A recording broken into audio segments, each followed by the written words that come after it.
Though victory is proof of the skill you possess, defeat is the proof of your grit. A weakling can smile in his days of success, but at trouble's first sign he will quit.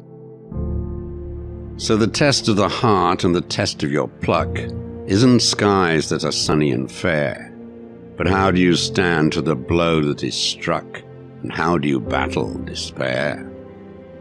A fool can seem wise when the pathway is clear, and it's easy to see the way out. But the test of a man's judgment is something to fear, and what does he do when in doubt? And the proof of his faith is the courage he shows when sorrows lie deep in his breast. It's the way that he suffers the griefs that he knows that brings out his worst or his best. The test of a man is how much he will bear for a cause which he knows to be right.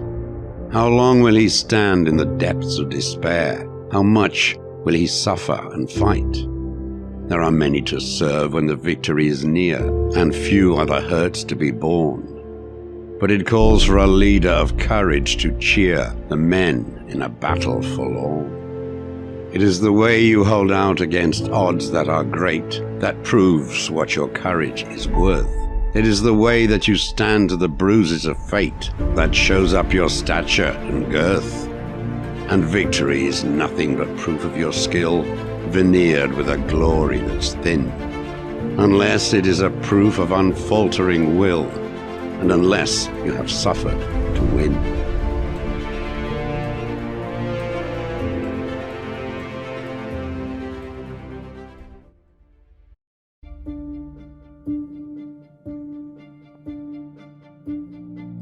If you think you are beaten, you are. If you think you dare not, you don't. If you like to win, but think you can't, it's almost a cinch you won't. If you think you'll lose, you're lost. For out in the world we find success begins with a fellow's will. It's all in the state of the mind. If you are outclassed, you are. You've got to think high to rise.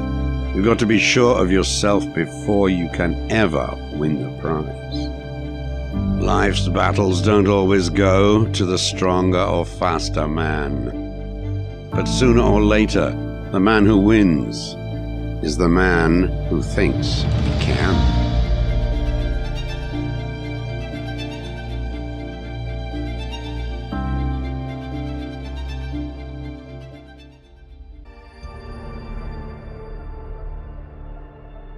When you get what you want in your struggle for self, and the world makes you king for a day, just go to the mirror and look at yourself and see what that man has to say.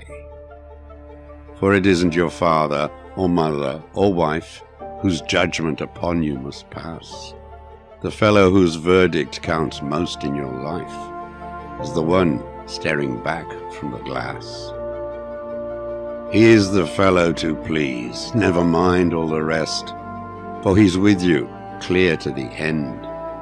And you've passed your most difficult, dangerous test, if the man in the glass is your friend.